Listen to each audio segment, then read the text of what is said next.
আওয়ামী লীগের ইতিহাস হত্যার ইতিহাস, আওয়ামী লীগের ইতিহাস চুরির ইতিহাস। শেখ মুজিবুর রহমান উনি আক্ষেপ করে বলেছিল, সবাই পায় সোনার খনি, আমি পাইছি চোরের খনি। আপনারা জানেন শহীদ প্রেসিডেন্ট জিয়াউর রহমানের ঘোষণার মাধ্যমে এই দেশ স্বাধীন হয়েছিল।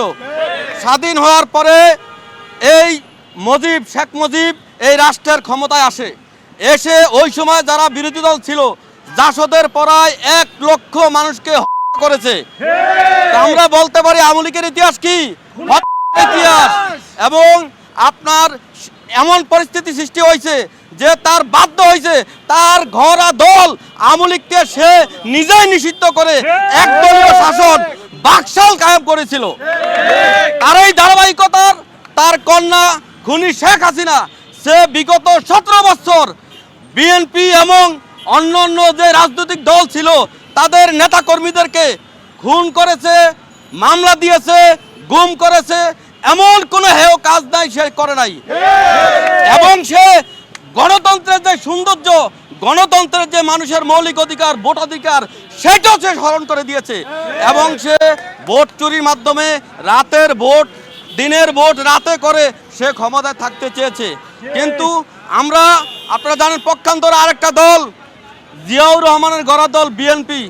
এই বিএনপি স্বাধীনতার যেমন ঘোষণা দিয়েছে জিয়াউর রহমান, দল গঠন করার পরে আপনার জানেন যে আওয়ামী লীগ সহ সকল রাজনৈতিক দলকে রাজনীতি করার সুযোগ দিয়েছে। এবং আমরা এই জন্য বলি জিয়াউর রহমান হচ্ছে বহুদলীয় গণতন্ত্রের প্রবর্তক। আপনারা জানেন এরপরে স্বৈরাচার এরশাদ ক্ষমতা থাকতে চেয়েছিল। আমাদের গণতন্ত্রের মা আপসীন দেশনেত্রী বেগম খালেদা জিয়া ওই সময় আবার মানুষের ভোটার অধিকার ফিরিয়ে দিয়ে সংসদীয় গণতন্ত্র তিনি নিয়ে আসছে।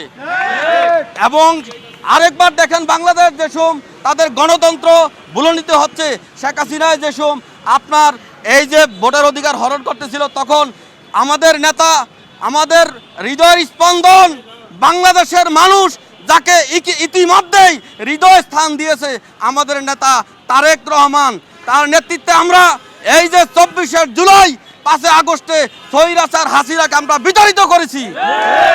আপনারা জানেন আইন দ্বারা নিষিদ্ধ হয়েছে আওয়ামী লীগ, আইনের মাধ্যমে আওয়ামী লীগ নিষিদ্ধ হয়েছে। আওয়ামী লীগ যদি মনে করে, ছাত্রলীগ যদি মনে করে, যুবলীগ যদি মনে করে যে তার আফা যেভাবে এই বাংলাদেশের মানুষের উপর স্টিম রুলার চালাইছে, হত্যা করেছে, গুম করেছে, আমরা যদি তারা এই পরিস্থিতি আবার সৃষ্টি করতে চায়, আমরা বলবো আপনার আবাকে আমরা যেভাবে বিতাড়িত করছি আমরা তোমাদের প্রত্যেককে ঘর থেকে বের করে জেলে ঢুকাবো ইনশাআল্লাহ। যদি তোমরা ঘুমাইতে চাও শান্তিপূর্ণভাবে তাহলে তোমরা বাংলাদেশের পক্ষে আসো, বাংলাদেশের মানুষের পক্ষে আসো। ওই সন্ত্রাসী কার্যক্রম বাংলাদেশের মানুষ ঐক্যবদ্ধভাবে রুখে দিবে।